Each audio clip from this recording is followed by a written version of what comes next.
Hi friends, welcome to my Rakshita channel. இன்னைக்கு நம்ம சேனல்ல என்ன பார்க்க போறோம்னா ஒரு தக்காளி சாதம் தான். சிம்பிளா செய்யக்கூடிய தக்காளி சாதம் எப்படி செய்யறதுன்னு தான் பார்க்க போறேன்.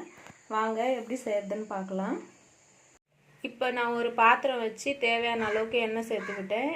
எண்ணெய் சேர்த்து காஞ்சதுக்கு அப்புறமா 2 பட்டை, 4 கிராம்பு, 3 ஏலக்காய், கொஞ்சமா சோம்பு சேர்த்துருக்கேன். அதை இதோட சேர்த்துக்கலாம். சோம்புலாம் நல்லா வெடிச்சதுக்கு அப்புறமா வெங்காயம் சேர்த்துக்கலாம்.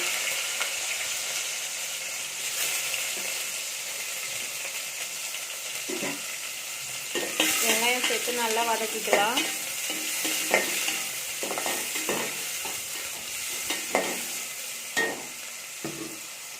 இப்போ பாருங்க வெங்காயம் நல்லா வதங்கிடுச்சு. இப்போ ரெட் சில்லி பவுடர் சேர்த்துக்கலாம். அப்போதான் நல்லா கலர் கொடுக்கும். நம்ம ஃபுட் கலர் எதுவும் சேர்க்க தேவையில்லை. இப்போ ஒரு கைப்பிடி அளவுக்கு புதினா கொத்தமல்லி ரெண்டும் சேர்த்து ஒரு கைப்பிடி அளவுக்கு எடுத்துருக்கேன். அதையும் சேர்த்து நல்லா வதக்கிக்கலாம். புதினா கொத்தமல்லி சேர்த்ததுக்கு அப்புறமா பச்சை மிளகாயும் தக்காளியும் சேர்த்துக்கலாம். 2 பச்சை மிளகாய் எடுத்திருக்கேன். இதில் வந்து ஒரு தக்காளி எடுத்திருக்கேன். 2 தக்காளி வந்து நான் அரைச்சி வச்சுருக்கேன். அதை அப்புறமா காட்டுறேன். தக்காளி சேர்த்து இந்த டைமில் நம்ம தேவையான அளவுக்கு உப்பு சேர்த்துக்கலாம். கல் உப்பு சேர்த்துக்கிறேன். நீங்களும் கல் உப்பே சேர்த்துக்கோங்க. சால்ட்டை விட கல் உப்பு தான் நல்லது. இப்போ பாருங்கள் தக்காளி நல்லா வதங்கிடுச்சு. இப்போ இதோட வந்து நான் ஒரு 2 தக்காளி, கொஞ்சமாக இஞ்சி, கொஞ்சமாக பூண்டு, கொஞ்சம் வெங்காயம் சேர்த்து அரைச்சி வச்சுருக்கேன் பேஸ்ட்டாக. இப்போ இதோட சேர்த்துக்கலாம். சேர்த்து நல்லா மிக்ஸ் பண்ணிக்கலாம். இஞ்சி பூண்டு தக்காளியோட பச்சை வாசனைலாம் போகிற வரைக்கும் வதக்கிக்கலாம். இப்போ தக்காளி, வெங்காயம், இஞ்சி பூண்டோட பச்சை வாசனைலாம் போயிடுச்சு. இந்த டைமில் கொஞ்சமாக கரம் மசாலா சேர்த்துக்கோங்க. இது ஆப்ஷனல் தான். நீங்கள் சேர்த்துக்கனாலும் சேர்த்துக்கலாம், இல்லைன்னா அப்படியே செய்யலாம். நான் சேர்த்துக்கிட்டேன். சேர்த்து நல்லா மிக்ஸ் பண்ணதுக்கப்புறமா கொஞ்சமாக தயிர் சேர்த்துக்கலாம். ஒரு 2 ஸ்பூன் அளவுக்கு தயிர் சேர்த்துக்கலாம். ரொம்ப சேர்த்துறாதீங்க, புளிப்பு அதிகமாகிடும். புளிப்பு இல்லாத தயிர் தான், இருந்தாலும் நம்ம தக்காளி வந்து அரைச்சில சேர்த்துருக்கிறதால புளிப்பு அதிகமாகிடும். தயிர்லேயும் கொஞ்சம் புளிப்பு இருக்கும்ல எப்படி இருந்தாலும்.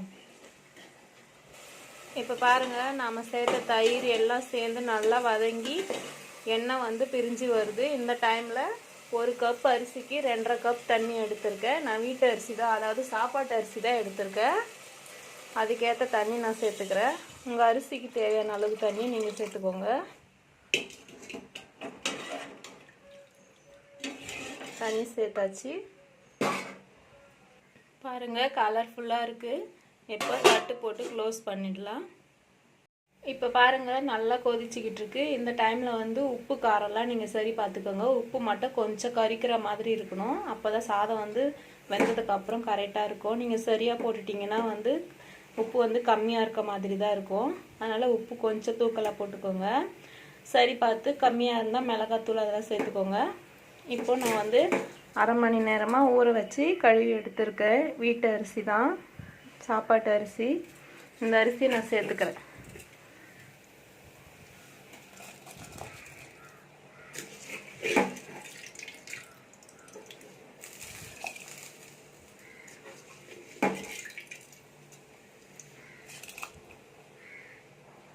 அரிசி சேர்த்து நல்லா ஒரு முறை மிக்ஸ் பண்ணி விட்டுட்டு தட்டு போட்டு க்ளோஸ் பண்ணிவிடுங்க. இப்போ பாருங்கள் ஃப்ரெண்ட்ஸ், நல்லா தம் போடுற ஸ்டேஜுக்கு வந்துடுச்சு. இதுக்கு இடையில நான் வந்து கலரி விட்டேன். நீங்களும் கலரி விடுங்க, இல்லைன்னா அடி பிடிச்சிரும். இப்போது தண்ணி லெவலாக இருக்குது அரிசிக்கு மேலே. இப்போ இந்த டைமில் தம் போட்டுடலாம். நான் பிளேட் வேறு மாற்றிக்கிறேன், ஏன்னா நான் நெருப்பு சேர்க்க போகிறேன்.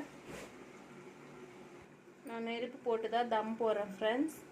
உங்கள்கிட்ட நெருப்பு இல்லைன்னா அந்த டைமுக்கு நீங்கள் வந்து வெயிட் போட்டுக்கோங்க. மேலே சிம்மில் வச்சுருங்க அடுப்பை. அப்படியே ஒரு 20 நிமிஷம் இருக்கட்டும், தம் ஆகட்டும். அதுக்கப்புறம் பார்க்கலாம். இப்போ பாருங்கள் நல்லா 20 நிமிஷம் தம் ஆயிடுச்சு. நம்ம எடுத்து பார்க்கலாம் எப்படி இருக்குன்னு. பாருங்கள் ஃப்ரெண்ட்ஸ், அதில் இருக்க தண்ணிலாம் நல்லா வத்திடுச்சு. சாதமும் நல்லா வெந்து உதிரி உதிரியாக இருக்குது. அவ்வளோதான் ஃப்ரெண்ட்ஸ், சூப்பரான ஒரு சுவையான தக்காளி சாதம் ரெடி ஆகிடுச்சு. உங்களுக்கு பிடிச்சிருந்தா லைக் பண்ணுங்கள், ஷேர் பண்ணுங்கள், கமெண்ட் பண்ணுங்கள், மறக்காமல் சப்ஸ்கிரைப் பண்ணுங்கள். உங்களோட சப்போர்ட் எனக்கு கொடுங்க ஃப்ரெண்ட்ஸ். தேங்க்யூ ஃப்ரெண்ட்ஸ், பாய்.